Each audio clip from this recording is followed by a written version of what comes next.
I never thought checking my HOA fees would lead to federal investigators camping out in my living room. But there I was on a Tuesday morning in March 2024, watching two FBI agents set up surveillance equipment while my coffee went cold. It started 6 months earlier, in September 2023, when I moved into Riverside Meadows, a planned community in Gilbert, Arizona. The development was gorgeous, pristine landscaping, matching mailboxes, and houses that looked like they belonged in a magazine. I paid $485,000 for a 4-bedroom colonial, and the HOA fees were steep at $340 monthly, but the amenities seemed worth it. We had 2 pools, a fitness center, tennis courts, and a clubhouse that hosted community events. The HOA president, Sharon Whitmore, a 52-year-old woman with highlighted blonde hair and an ever-present clipboard, welcomed me personally during my first week. "We run a tight ship here at Riverside Meadows," Sharon said, standing on my driveway while I unloaded boxes. "Trash cans must be hidden by 8 a.m. on non-collection days, no parking on streets overnight, and lawn maintenance every week during growing season. We have standards to maintain property values." I nodded politely, though something about her intensity made me uncomfortable. She had that particular energy, the kind that suggested she enjoyed enforcing rules more than creating community. The first few months passed uneventfully. I settled into my new job as a senior financial analyst at a tech company in Phoenix, making the 30-minute commute daily. My neighbor to the left, Robert Chen, was a retired accountant who spent his mornings tending an impressive vegetable garden. To my right lived the Morrison family, young parents with twin toddlers who were always escaping their yard. In December 2023, I received a violation notice. Apparently, my mailbox post needed repainting because the white was visibly weathered. The fine was $150 if not corrected within 14 days. I walked outside and stared at my mailbox. It looked identical to every other mailbox on the street, maybe slightly less white but nothing egregious. "They got you too," Robert called from his driveway, waving a similar letter. Third one this year for me. First it was my garden gnome being non-compliant lawn ornamentation, then my house numbers being the wrong font size. Now my garage door needs cleaning. "This seems excessive," I said, walking over to his property line. Robert laughed, but it was bitter. "You have no idea. Last month Sharon cited Mrs. Patterson down the street because her Christmas wreath was up 3 days before the approved decoration date. The woman is 84 years old. Can't we contest these? You can try. There's a board meeting once a month, but Sharon controls the whole thing. She's president. Her sister-in-law Karen Whitmore is vice president, and her neighbor Dale Foster is treasurer. They vote as a block on everything." I painted my mailbox post that weekend, irritated at spending $40 and 3 hours on something completely unnecessary. But I let it go. I had bigger concerns at work, managing a major software implementation project. Then January 2024 arrived, and with it came the annual HOA financial statement. As a financial analyst, I always review documents thoroughly. It is in my nature. Most homeowners probably tossed the envelope in the trash without opening it, but I sat down at my kitchen table with a highlighter and calculator. The numbers immediately struck me as odd. Our HOA had 247 homes, each paying $340 monthly. Simple math put our annual revenue at $1,008,360. The statement showed total collected dues of $1,006,850, close enough given some homeowners might be delinquent. But when I looked at the expenses, my professional instincts started firing warnings. Landscaping services were listed at $284,000 annually. For our community size, that seemed high. Pool maintenance was $96,000. The clubhouse utilities alone were $43,000. But what really caught my attention was a line item called management services at $187,200 annually. That broke down to $15,600 monthly. I pulled up my laptop and started researching typical HOA management costs in Arizona. For a community our size, professional management companies typically charged between $8 and $15 per unit monthly, sometimes with a base fee. At the high end, that would be $3,705 monthly or $44,460 annually. We were paying more than 4 times that amount. I checked the vendor name listed, Whitmore Property Solutions, LLC. The address was a P.O. box in Gilbert. My stomach tightened. I opened my browser and searched for Whitmore Property Solutions. No website, no business listings, no reviews. I checked the Arizona Corporation Commission database. The company existed, registered in March 2020, right after our HOA was established. The registered agent was Sharon Whitmore. The HOA president was paying her own company $187,200 annually from HOA funds. That alone was not necessarily illegal if she was providing legitimate management services, but the amount was wildly inflated. And it got worse as I dug deeper. I cross-referenced every vendor on the expense sheet. The landscaping company, Green Desert Landscapes, was registered to Karen Whitmore, Sharon's sister-in-law and the HOA vice president. I called 3 local landscaping companies the next morning, pretending to get quotes for a community our size. The highest quote I received was $145,000 annually. We were being billed nearly double. The pool maintenance company, Azure Pool Services, had Dale Foster listed as owner. Dale was the HOA treasurer. I was seeing a pattern. Over the next week, I spent every evening analyzing the financial documents. I pulled statements from previous years, which were available on the HOA website portal. The inflated billing started in 2021 and had increased each year. In 2021, Whitmore Property Solutions billed $156,000. In 2022, it jumped to $175,200. Now, in 2023, it was $187,200. I calculated that over 3 years, if we assumed fair market rate for management services should have been $45,000 annually. The excess billing was approximately $363,600 from the management company alone. Add in the inflated landscaping and pool maintenance costs, and we were looking at roughly $550,000 skimmed from HOA funds over 3 years. But I needed to be sure before making accusations. I am a methodical person, and I knew that going public with incomplete information would be disastrous. I also knew that in Arizona, HOA board members are required by law to act in the best interest of the community and maintain proper financial records. What I was seeing looked like self-dealing and possibly fraud. I decided to attend the February HOA board meeting. These were held on the first Tuesday of each month at 7 p.m. in the clubhouse.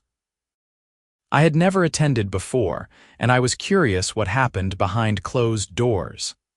The clubhouse meeting room was small, with space for maybe 30 people. Only 8 residents were present when I arrived, including Robert Chen. Sharon, Karen, and Dale sat at a table at the front, looking official with neat stacks of papers. "Let's call this meeting to order," Sharon said, rapping a gavel unnecessarily hard. "First item on the agenda is landscaping proposals for the spring flower installation." They discussed tulips versus petunias for 20 minutes, debating colors and placement with the seriousness of Supreme Court justices. Then they moved to approving the previous month's expenses. Sharon read through line items quickly, almost mechanically. Management services $15,600, Landscaping maintenance, $23,666.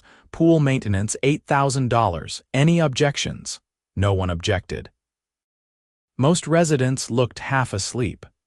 Next item, we need to discuss increased patrols for HOA compliance. We've noticed several violations recently, and I propose we allocate additional funds for compliance monitoring. What does that mean exactly? Robert asked, his voice carrying an edge. It means ensuring our community standards are maintained, Karen interjected, her tone suggesting the question was stupid. We have residents who seem to think rules don't apply to them. What I'm asking is whether we're hiring someone or if board members are billing hours for driving around looking for violations. Sharon's expression hardened. Our time is valuable, Robert. If you don't like how things are run, you're welcome to join the board next election. When is the next election? I asked, speaking up for the first time. All three board members turned to look at me. Sharon's eyes narrowed slightly, like she was trying to place me. Board elections are held annually in November, she said. Are you interested in running? Just curious about the process. I'm also interested in understanding our financial management. I reviewed the annual statement and had some questions about vendor costs. The temperature in the room seemed to drop 10 degrees.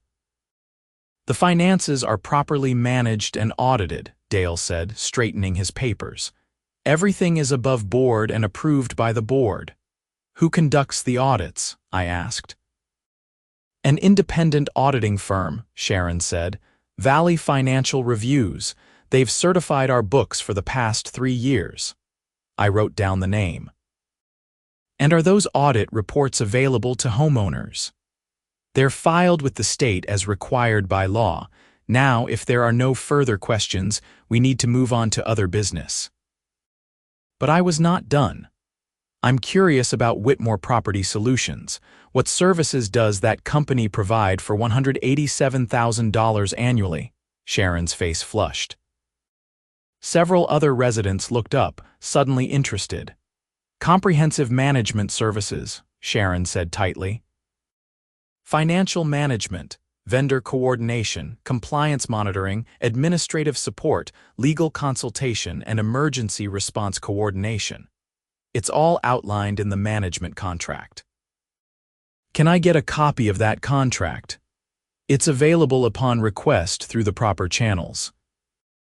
You need to submit a written request to the board, and we'll provide it within 30 days as required by Arizona law. She was technically correct. Arizona's Planned Community Act required HOAs to provide certain documents to homeowners upon written request, but they had up to 10 business days for most documents and 30 days for others. I left the meeting more convinced than ever that something was wrong. The defensiveness, the stonewalling, the obvious irritation at basic questions, it all pointed to people hiding something. That night, I drafted a formal document request letter. I asked for copies of all management service contracts, vendor agreements, and independent audit reports for the past 3 years. I also requested detailed general ledger reports showing individual transactions, not just summary statements. I sent it certified mail the next morning. While waiting for the documents, I did more digging. I found Valley Financial Reviews, the auditing firm. Their website looked professional enough, but something felt off. I called their listed number, pretending to be a potential client seeking HOA audit services. Valley Financial Reviews, this is Cheryl, a voice answered. Hi, I'm calling about your HOA auditing services. Can you tell me about your process? Sure. We provide comprehensive financial review services for homeowner associations throughout the Phoenix metro area. Our standard package includes a full review of financial statements, verification of bank reconciliations, and compliance checking. Do you verify individual vendor transactions and validate market rates? There was a pause. Our standard review focuses on proper recording and categorization. We can do expanded due diligence for an additional fee. And what qualifications do your auditors have? I'm a certified bookkeeper with 15 years of experience. Are you a CPA? No, but we have CPAs we can bring in for more complex audits if needed. I thanked her and hung up. A certified bookkeeper doing financial reviews is not the same as a forensic audit by a CPA firm. There was a huge difference in the depth and credibility of the work. Valley Financial Reviews was likely just verifying that numbers were recorded in the right categories, not investigating whether those numbers were legitimate. 2 weeks passed with no response to my document request. On day 16, I sent a follow-up email to the board. On day 21, I received a terse email from Sharon stating that the documents were being compiled and would be provided within the statutory timeframe. On day 29, I received a thick envelope. Inside were copies of the management contract and vendor agreements, but the audit reports were missing. The contracts were eye-opening. The Whitmore Property Solutions Agreement was dated March 2020 and stipulated a monthly fee of $12,000, escalating by 5% annually. The services listed were vague: comprehensive management, oversight, and administrative support. There were no detailed deliverables, no hourly breakdowns, no performance metrics. The landscaping agreement with Green Desert Landscapes had similar issues. It specified a monthly retainer of $23,666, but provided minimal detail about what was actually being done for that money. I immediately sent another certified letter noting that the audit reports were missing from my document request. 4 days later, I received another envelope containing 3 thin reports from Valley Financial Reviews. Each was essentially identical, stating that the financial records were found to be properly maintained and categorized in accordance with generally accepted accounting principles. There was no detailed analysis, no verification of vendor pricing, no investigation of potential conflicts of interest. It was a rubber stamp, nothing more. I needed help, someone with expertise in HOA law and forensic accounting. I spent an evening researching attorneys in Phoenix who specialized in HOA disputes. I found a firm called Brennan and Associates that had handled several high-profile cases involving HOA fraud. I called their office the next morning and was connected with an attorney named Michael Brennan. I explained the situation, walking him through the numbers and the conflicts of interest.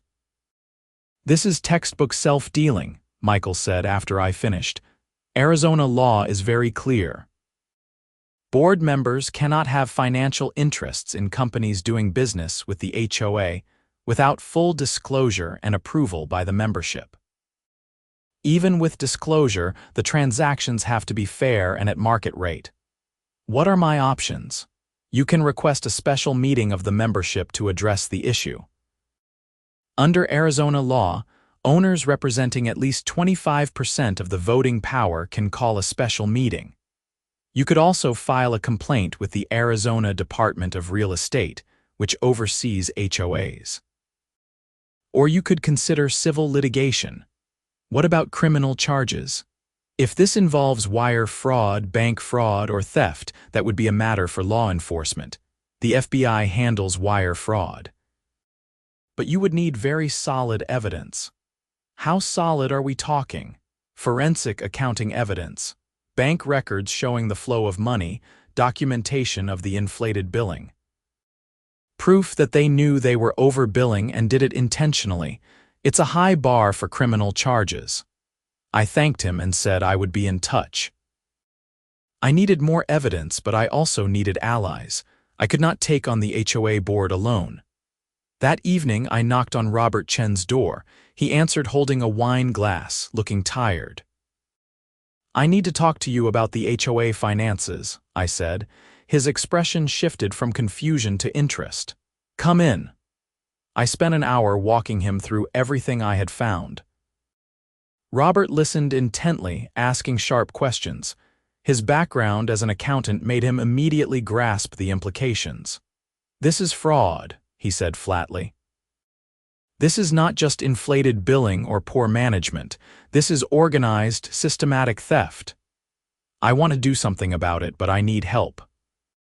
We need to get enough homeowners on board to call a special meeting and vote the board out. Then we can bring in a real auditing firm." Robert nodded slowly. "I know at least 10 homeowners who are fed up with Sharon and her crew. Let me make some calls." Over the next 2 weeks, Robert and I quietly reached out to other residents. We held small meetings at different houses, presenting the financial analysis. The response was overwhelmingly supportive. People were angry, not just about the money, but about the petty enforcement actions and the dictatorial way Sharon ran the community. By mid-March 2024, we had 62 households signed on to a petition calling for a special meeting. That represented 25.1% of the community, just over the threshold required by law. We submitted the petition to the board on March 18, formally requesting a special meeting to address financial management and hold a vote of no confidence in the current board. Arizona law required the board to hold the meeting within 30 days of receiving a valid petition. Sharon tried to claim our petition was invalid due to improper formatting, but our attorney Michael Brennan quickly sent a letter explaining exactly why the petition met all legal requirements. The meeting was scheduled for April 15, 2024 at 7 p.m. in the clubhouse. In the meantime, things got ugly. I started receiving violation notices weekly. My grass was allegedly a quarter-inch too long. My garbage can was visible from the street for more than the allowed time. My house numbers had faded and needed repainting. Every notice came with a fine. Robert received similar treatment, as did several other petition organizers. It was obvious retaliation, and it only strengthened our resolve. I also noticed a black SUV parked on my street several times, always with someone sitting inside.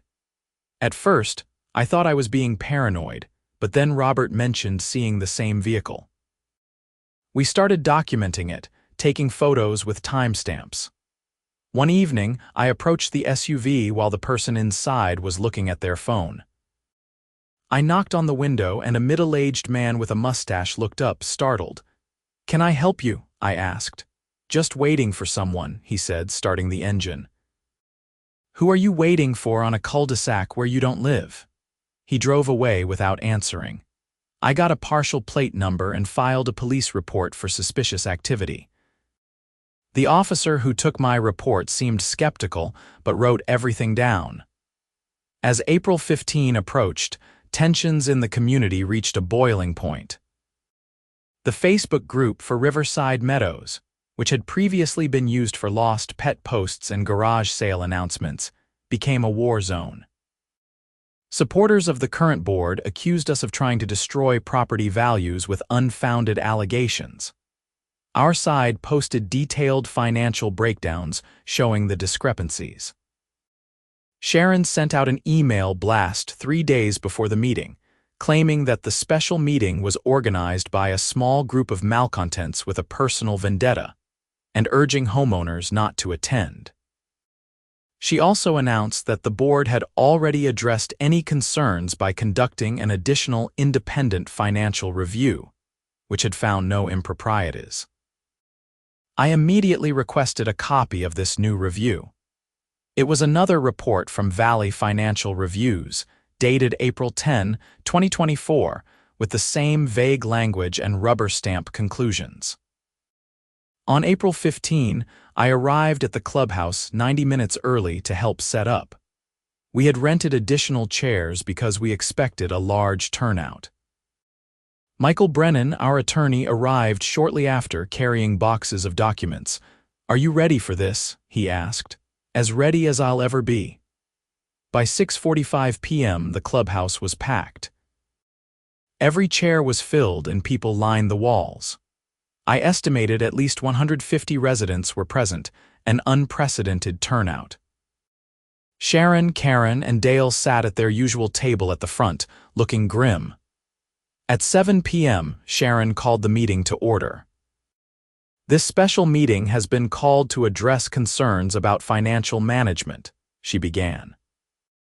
"Before we proceed, I want to state for the record that these allegations are baseless and motivated by personal animosity. The board has managed this community's finances responsibly and transparently." "Then you won't mind answering some questions," I said, standing up. Sharon glared at me. "This meeting will follow proper parliamentary procedure. You'll have an opportunity to speak during the appropriate portion." Michael Brennan stood. "Actually, under Arizona law and your own HOA bylaws, this special meeting was called by the members, not the board. The members set the agenda, and the board is here to respond." "You don't control this meeting." A murmur went through the crowd. Sharon's face turned red, but she sat down. I moved to the front of the room and connected my laptop to the projector we had rented. I displayed the first slide of my presentation, a simple comparison of our HOA's management costs versus industry averages. Riverside Meadows pays $187,200 annually for management services, I began. The average cost for a community our size is $44,000. We're paying 4 times the market rate to a company owned by our HOA president. I clicked to the next slide, showing the landscaping comparison. Then the pool maintenance. Then a detailed breakdown of expenses over 3 years, with the inflated amounts highlighted in red. Over 3 years, I estimate approximately $550,000 has been paid to board members or their companies in excess of fair market rates. That's $2,226 per household. That's your money. The room erupted. People started shouting questions. Someone yelled, "This is theft." Another voice called out, "We should call the police." Sharon stood up, trying to regain control. "These numbers are misleading and taken out of context. Our management company provides comprehensive services that go far beyond what typical HOA management includes. We're available 24/7 for emergencies. We handle all vendor coordination. We manage compliance. You can't compare us to basic management services."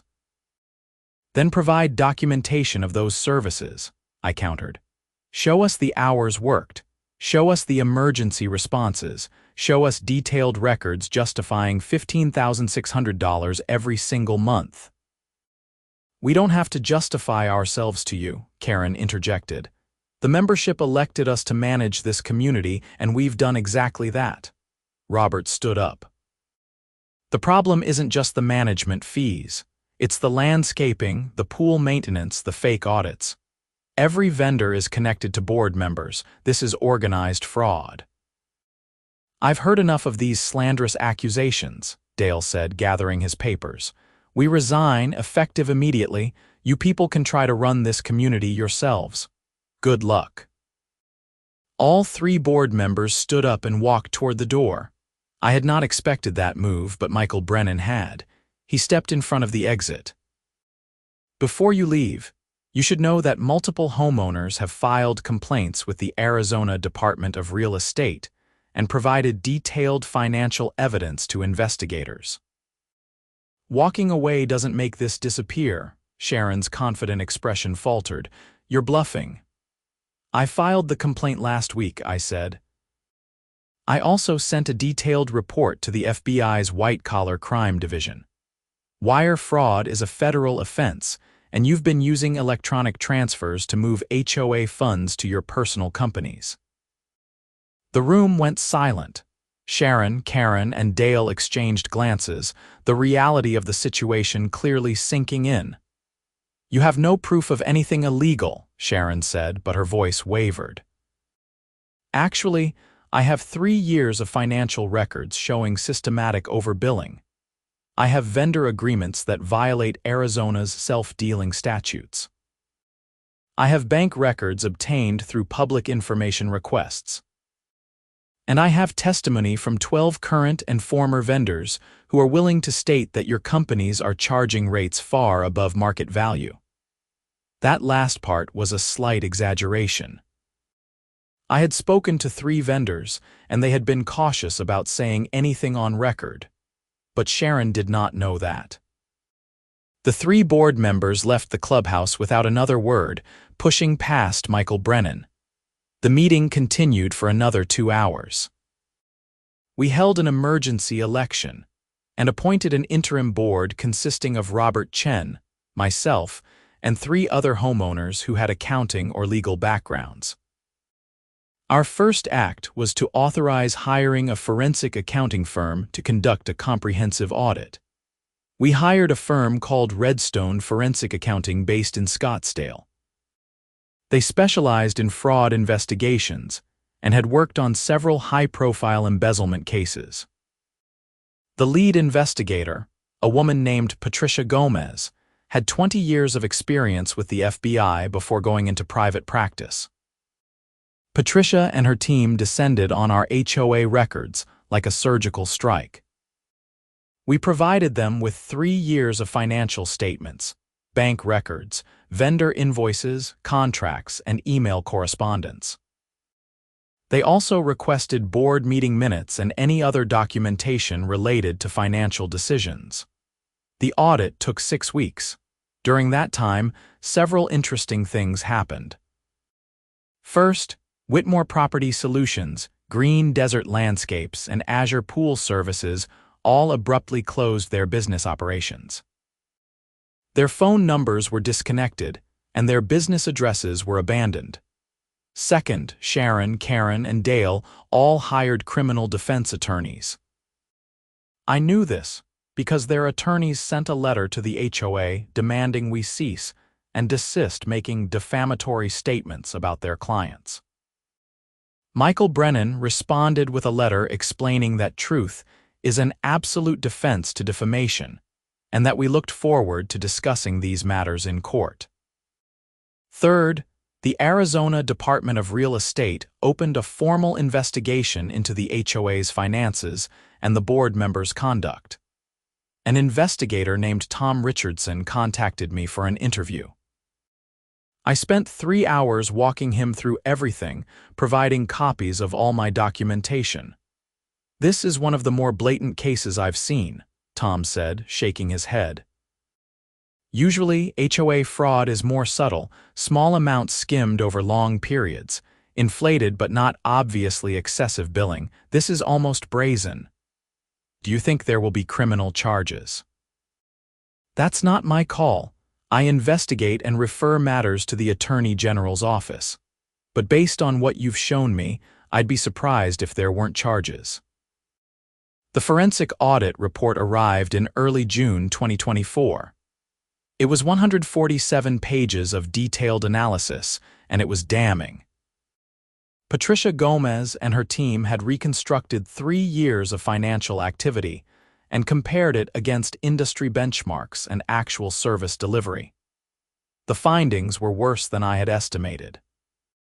The total amount misappropriated was $687,450 over 3 years.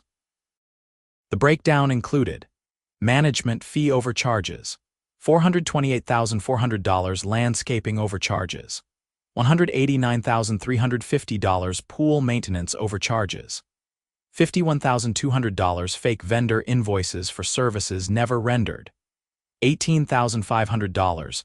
The report documented specific instances where invoices had been submitted for work that was never performed. For example, in August 2022, Green Desert Landscapes billed $8,500 for tree trimming and removal services in the community park area. Photographs from that month showed no evidence of any tree work. The trees that were supposedly removed were still standing.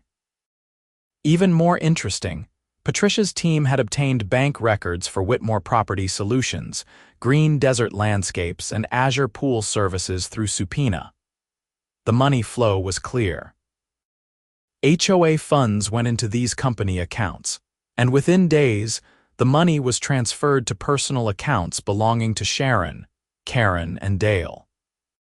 Large cash withdrawals followed, along with purchases of luxury items. Sharon had bought a BMW and taken 2 European vacations. Karen had remodeled her kitchen at a cost of $87,000. Dale had purchased a boat. The forensic audit report concluded. Based on our investigation, we find clear evidence of fraudulent activity involving systematic overcharging, billing for services not rendered, self-dealing, and misappropriation of HOA funds. We recommend immediate referral to law enforcement for criminal investigation. I provided copies of the report to the Arizona Department of Real Estate, the Arizona Attorney General's office, and the FBI. Then we waited. In July 2024, the FBI contacted me. Special Agent Jennifer Walsh and Special Agent David Kim came to my house, showed their credentials, and asked if they could talk.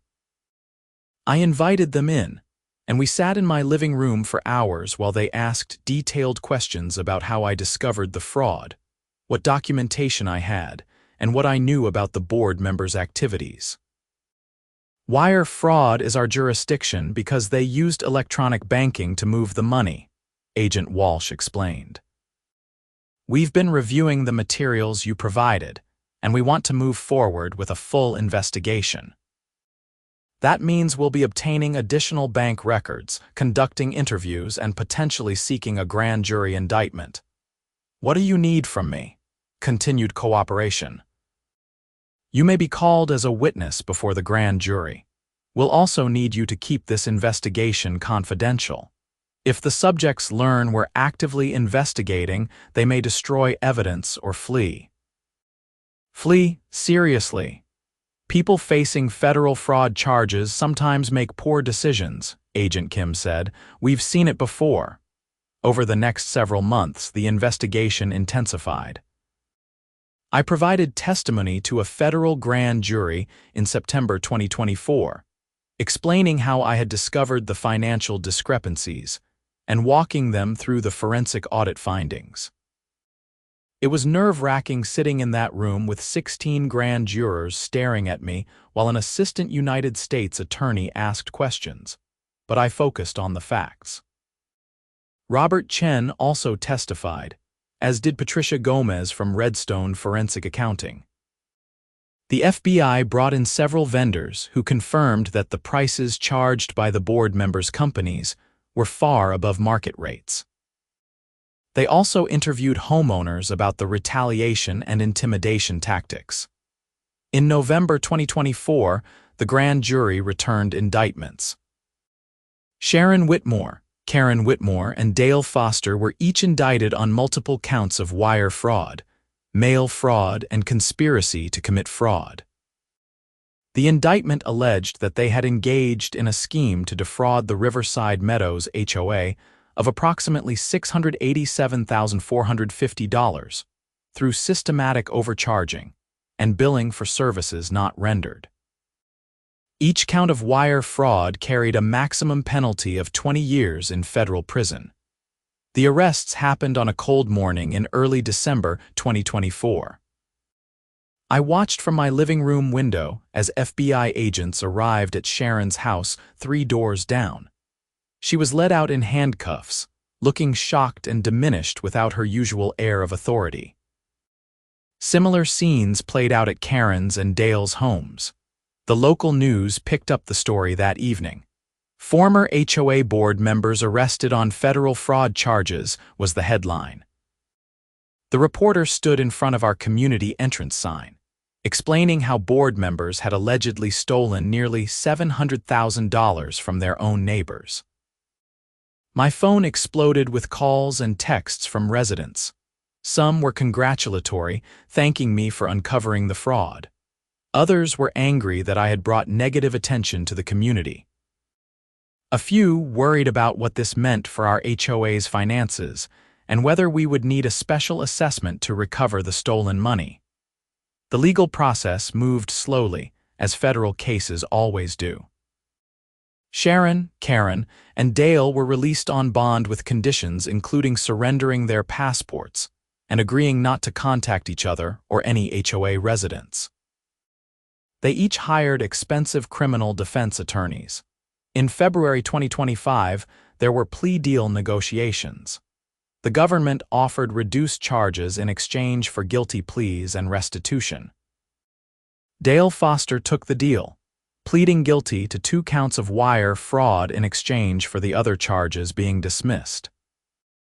He agreed to cooperate with the prosecution against Sharon and Karen and to pay full restitution of his share of the stolen money.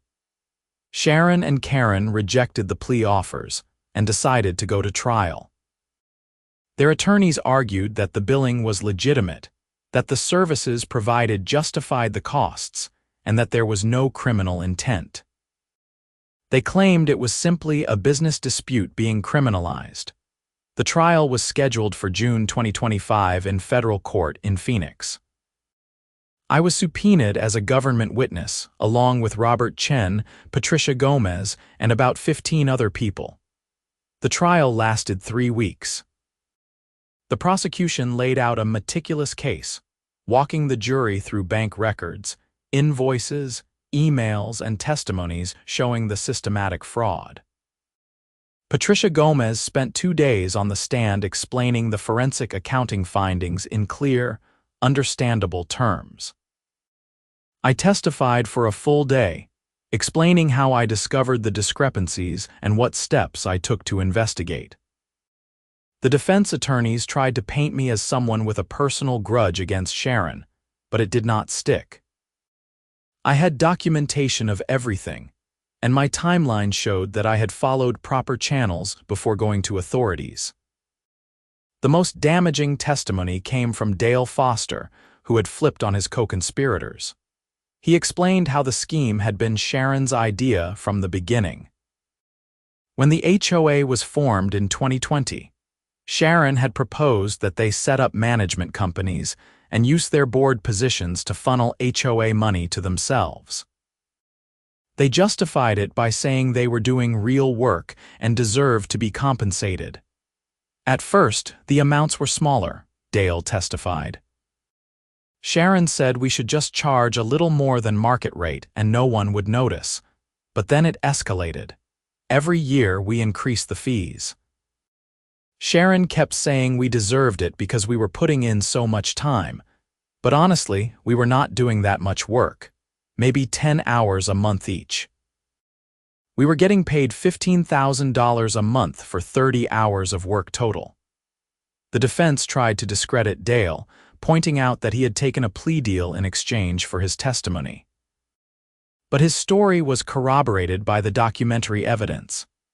Emails between the 3 board members discussed how much they could charge without raising suspicions. Text messages joked about the golden goose and how they needed to keep the revenue flowing. One particularly damaging email from Sharon to Karen, sent in March 2023, read, "Just got another complaint about our management fees. I told them we provide premium services. These people have no idea how much work this is. We're earning every penny. Keep billing the landscaping at the usual rate. No one checks the invoices anyway." The jury deliberated for 8 hours over 2 days. When they returned, they found Sharon Whitmore and Karen Whitmore guilty on all counts. 16 counts of wire fraud, 4 counts of mail fraud, and 1 count of conspiracy. The courtroom was packed with Riverside Meadows residents. When the verdicts were read, some people gasped, others cried. Sharon showed no emotion, staring straight ahead. Karen broke down sobbing. Sentencing was scheduled for September 2025. The federal sentencing guidelines for their crimes suggested a range of 5 to 8 years in prison, but the judge had discretion to go higher or lower based on various factors. In the meantime, the civil side of things moved forward. The HOA filed a lawsuit against Sharon, Karen, and Dale seeking restitution of the full $687,450, plus interest, attorney fees, and punitive damages. We also sued the fake auditing company, Valley Financial Reviews, for negligence and breach of professional duty. Dale's cooperation and his plea deal required him to pay restitution. He sold his boat and his investment properties and came up with $145,000, which he paid to the HOA. It was less than his actual share of the stolen money, but it was what he could liquidate. Sharon and Karen's assets were more complicated. They tried to hide money by transferring property to family members and claiming they were broke. Our attorney Michael Brennan worked with a collections specialist to track down their assets. We placed liens on their homes, froze their bank accounts, and went after everything we could find. The September sentencing hearing was emotional. Several residents gave victim impact statements, describing how the stolen money had affected them and how the betrayal of trust had damaged the community. An elderly couple explained that they were on a fixed income and the theft of their HOA dues felt like a personal assault. I also gave a statement, focusing on the broader impact. This wasn't just about money, I said. It was about people who were entrusted with a position of responsibility and who abused that trust for personal gain. They used their authority to intimidate residents, to retaliate against anyone who questioned them, and to steal from their own neighbors. They showed no remorse, even when caught. They deserve the maximum penalty. The judge, a stern woman named Margaret Chen who had a reputation for tough sentences in white-collar cases, listened to everything carefully. When it was time for sentencing, she did not mince words. This court has reviewed the evidence and the arguments extensively, Judge Chen began. The defendants engaged in a deliberate, systematic scheme to defraud their own community over multiple years. They held positions of trust, and they violated that trust in the most egregious way. They stole from their neighbors, from elderly residents on fixed incomes, from young families trying to build a life. And when confronted, they lied, they destroyed evidence, and they attempted to intimidate witnesses. She sentenced Sharon Whitmore to 7 years in federal prison, followed by 3 years of supervised release. Karen Whitmore received 6 years in prison and 3 years of supervised release. Both were also ordered to pay full restitution jointly and severally with Dale Foster. Dale Foster, because of his cooperation and guilty plea, received 2 years in prison and 3 years of supervised release. The judge noted that his cooperation had been valuable, but that he still needed to face consequences for his actions. All 3 were ordered to report to federal prison within 60 days. The civil lawsuit settled in November 2025. Between Dale's payment, the seizure of Sharon and Karen's assets, and a settlement with Valley Financial Review's insurance carrier, the HOA recovered $512,000 of the $687,450 stolen. It was not full restitution, but it was substantial. We used the money to build up our reserve fund and to offset a planned special assessment. Life in Riverside Meadows gradually returned to normal, or at least a new version of normal. The interim board that had been appointed became the permanent board after a community election. We implemented new financial controls, including requiring competitive bids for all contracts over $5,000, prohibiting board members from doing business with the HOA, and hiring an independent CPA firm to conduct annual audits. We also changed the culture. Board meetings became more transparent, with detailed financial reports posted online monthly. Residents were encouraged to ask questions and get involved. The authoritarian atmosphere that Sharon had created evaporated, replaced by something healthier. Robert Chen became HOA president, and I served as treasurer. We took our roles seriously, but tried to avoid the petty enforcement nonsense that had defined the previous board.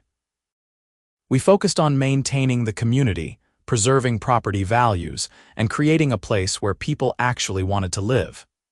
In January 2026, Sharon and Karen reported to federal prison. I did not attend or watch, but I heard about it through the community grapevine.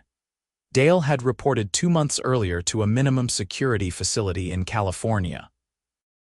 The local news did a follow-up story in February 2026, 1 year after the initial arrests. The reporter interviewed me in front of my house, asking what lessons could be learned from the Riverside Meadows HOA fraud case. HOA board members are trusted with significant financial responsibility, I said. Homeowners need to pay attention to financial statements, ask questions, and demand transparency. If something looks wrong, investigate it. Don't assume that the board has your best interests at heart just because they're your neighbors. And if you find fraud, report it to authorities. Don't let people get away with stealing from their own community. The reporter asked if I had any regrets about how everything had played out. My only regret is not catching it sooner, I said. If I had reviewed the financial statements in my first year here, instead of waiting until the annual report came out, maybe we could have stopped it earlier and recovered more money. But I'm glad we caught it when we did, and that there were consequences. Looking back now, in March 2026, it feels surreal that checking my HOA fees led to a federal investigation and prison sentences. I never wanted to be an HOA whistleblower or spend hundreds of hours investigating fraud. I just wanted to live in my house, go to work, and enjoy my community. But when I saw clear evidence of theft, I could not ignore it. My background as a financial analyst gave me the tools to spot the discrepancies, and my sense of right and wrong compelled me to act. It was not heroic or noble, it was just doing what needed to be done. The experience taught me several important lessons. First, trust but verify. People in positions of authority are not automatically trustworthy. Second, documentation is everything. Without detailed financial records and forensic accounting, the case would have been much harder to prove. Third, persistence matters. There were moments when it would have been easier to drop the issue and move on, but pushing through led to justice. The Riverside Meadows community is stronger now than it was before. Property values have actually increased because buyers see our transparent governance as a positive. The pools and fitness center are better maintained because we're paying fair market rates and getting quality service. And residents are more engaged because they see that their voices matter. Sharon Whitmore sits in federal prison until 2032. Karen will be released in 2031. Dale gets out in 2027. They lost their homes, their reputations, and their freedom because they thought they could steal from their neighbors without consequences. I still live in my house on Riverside Meadows Drive. My mailbox post is painted, not because Sharon will find me, but because I actually want to maintain my property. I serve on the HOA board not out of obligation, but because I care about the community. Every month, I review our financial statements carefully. I check vendor invoices, compare prices to market rates, and ask questions when something does not look right. Other board members do the same. We learned our lesson. And sometimes, when I drive past Sharon's old house, now owned by a young family with kids who play in the yard, I think about how different things could have been if she had just been honest. She could have been a respected community leader. Instead, she is a cautionary tale about greed and betrayal. The story of the Riverside Meadows HOA fraud spread through Arizona and beyond. Other communities started scrutinizing their own finances more carefully. The Arizona legislature even passed new laws requiring more detailed financial disclosures and prohibiting certain types of self-dealing by HOA board members. I have been contacted by residents from other HOAs asking for advice on investigating suspected fraud. I have spoken at community meetings and homeowner association conferences about financial oversight and red flags to watch for. I never expected to become an expert on HOA fraud, but here I am. The most common question I get asked is, how did they think they would get away with it? The answer is that many people committing fraud do not think they will get caught. They rationalize their behavior, convince themselves they deserve the money, and assume that no one is paying attention. Sharon, Karen, and Dale probably believed that homeowners would never look closely at the financial statements, that the fake audits would provide cover, and that their positions of authority would shield them from scrutiny. They were wrong.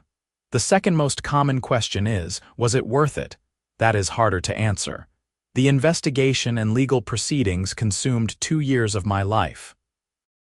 I spent countless hours reviewing documents, meeting with attorneys, testifying, and dealing with the stress of taking on people who were trying to intimidate me. There were moments when I wondered if I should have just ignored what I found and lived my life. But then, I think about the $512,000 we recovered for the community. I think about the elderly couple on a fixed income who got some of their money back. I think about the culture change in our HOA and how we now have transparent, accountable governance. I think about the message sent that stealing from your neighbors has consequences. Yes, it was worth it. In March 2026, as I write this reflection, life has returned to a comfortable rhythm. I go to work, come home, and enjoy my house. I attend HOA board meetings once a month where we discuss normal things like pool heater repairs and landscaping contracts. We argue sometimes about decisions, but it is healthy debate, not the toxic authoritarianism of the Sharon Whitmore era. Robert Chen and I have become close friends. We sometimes joke about how checking HOA fees turned into a federal case, but we are both proud of what we accomplished. We stood up to corruption in our own backyard and won. The black SUV never came back to my street. The violation notices stopped.